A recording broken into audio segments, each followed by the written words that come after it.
యాదాద్రి భువనగిరి జిల్లా తుర్కపల్లి మండలం తిరుమలపురం గ్రామంలో నిర్వహించిన వన మహోత్సవ కార్యక్రమంలో తెలంగాణ రాష్ట్ర ప్రభుత్వ విప్ ఆలేరు ఎమ్మెల్యే బీర్ల ఐలయ్య పాల్గొని ఉపాధి హామీ కూలీలతో కలిసి మొక్కలు నాటారు.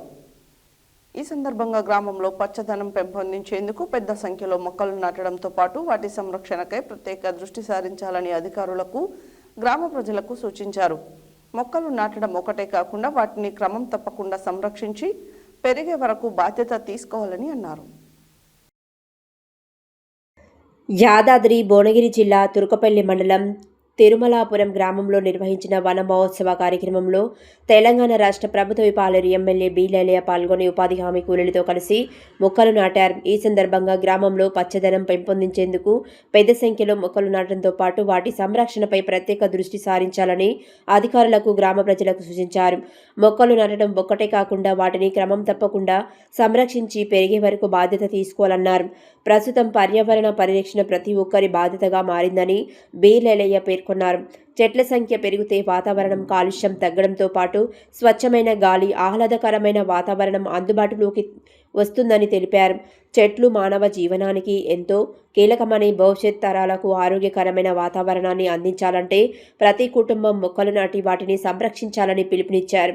ఉపాధి హామీ పథకం ద్వారా గ్రామీణ ప్రాంతాలలో కూలీలకు ఉపాధి కల్పించడంతో పాటు గ్రామాల అభివృద్ధికి పచ్చదనం పెంపు వంటి కార్యక్రమాలను చేపట్టడం అభినందనీయమన్నారు. గ్రామాలలో రహదారుల వెంట, ప్రభుత్వ స్థలాలలో, పాఠశాలలు, ప్రభుత్వ కార్యాలయాల పరిసరాలలో విరివిగా మొక్కలు నాటాలని సూచించారు. మొక్కలు నాటడం మన బాధ్యత, వాటిని సంరక్షించడం మన కర్తవ్యం. పచ్చదనం పెంచి పర్యావరణాన్ని కాపాడితేనే ఆరోగ్యకరమైన సమాజాన్ని నిర్మూలించగలం అని బీర్ల ఐలయ్య అన్నారు. ఈ కార్యక్రమంలో స్థానిక ప్రజాప్రతినిధులు, అధికారులు, ఉపాధి హామీ సిబ్బంది, కూలీలు, గ్రామ ప్రజలు తదితరులు పాల్గొన్నారు.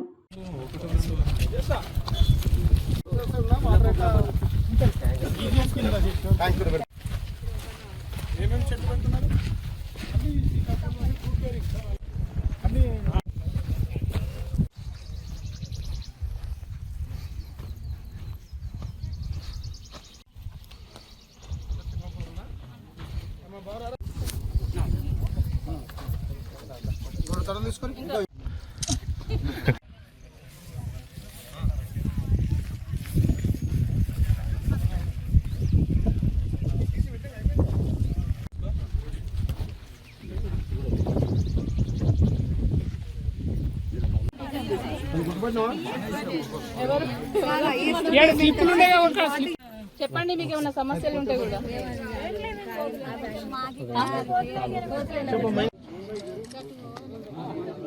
ఈరోజు రాష్ట్ర వ్యాప్తంగా ప్రజాప్రభుత్వం వన మహోత్సవ కార్యక్రమాన్ని ఏర్పాటు చేయడం జరిగింది. తిరుమలాపురం గ్రామంలో పెద్ద ఎత్తున మా అక్క చెల్లెళ్ళు ఏదైతే ఎన్ఆర్ఐ చేసిపోతారో దానిలో ఈ ఫారెస్ట్ సంబంధించి ఈ ఒక్కరోజే 8,000 చెట్లు కూడా నాటడం జరిగింది. ముఖ్యంగా ఎవరిని అడిగినా ఈ గతంలో ప్రజాప్రభుత్వం ఈ ఎన్ఆర్ఈజెస్ కార్యక్రమంలో పెద్ద ఎత్తున మాకు అమౌంట్ కూడా పడుతుందని చెప్పడం జరిగింది. ప్రజాప్రభుత్వంలో ప్రతి ఒక్కరికి ఈ ప్రజాపాలన అందాలనే లక్ష్యంతో మన గౌరవ ముఖ్యమంత్రి రేవంత్ అన్న పరిపాలన ద్వారా ప్రజలకు సంక్షేమాలు, అభివృద్ధి రెండు కళ్ళ లెక్క తీసుకుపోతున్నాం. కాబట్టి ఏదైతే ఖాళీ జాగా ఉన్నా దానంతా కూడా ఈ ఫారెస్ట్ వాళ్ళు కానీ ప్రభుత్వం కానీ ఈ చెట్ల వనమహోత్సవ కార్యక్రమం, చెట్లు నాటడం, ఎంత పచ్చదనం ఉంటే వర్షాలు అంత ఎక్కువ వస్తాయి. కాబట్టి మరి ఈరోజు ప్రపంచవ్యాప్తంగా కూడా ఎలినో ప్రాబ్లం తోటి వర్షాలు తక్కువ అంటున్నారు. ఈ ఉన్నటువంటి వర్షాలకు ఈ ప్రతి చుక్కను ఒడిచిపట్టుకోవాలి.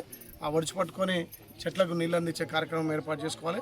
ముఖ్యంగా ఏదైతే ఈ సమ్మర్లో కూడా మన గ్రామ పంచాయతీ నుంచి పెట్టినటువంటి ఒక్క చెట్టు కూడా ఎండకుండా కాపాడాల్సిన బాధ్యత మన మీద ఉంది. కాబట్టి గౌరవ సర్పంచ్ గారు, గౌరవ సభ్యులు కూడా ఈ పెట్టినటువంటి వనమహోత్సవంలో పెట్టిన చెట్లను కూడా పూర్తిగా రక్షించాల్సిన బాధ్యత మీ అందరూ ఉంది. ఎన్ని చెట్లు పెరిగి ఎంత బాగుంటే ఆక్సిజన్ అంత వస్తుంది. ముఖ్యంగా చెట్లు ఎక్కువ ఉండడం వల్ల కూడా వర్షాలు సమృద్ధిగా పడతాయి. కాబట్టి ఈ వనమహోత్సవ కార్యక్రమంలో పాల్గొన్న మీ అందరికీ చెట్లను నాటుడే కాదు, చెట్లను రక్షించాల్సిందిగా విజ్ఞప్తి చేస్తా ఉన్నాం. Thank you.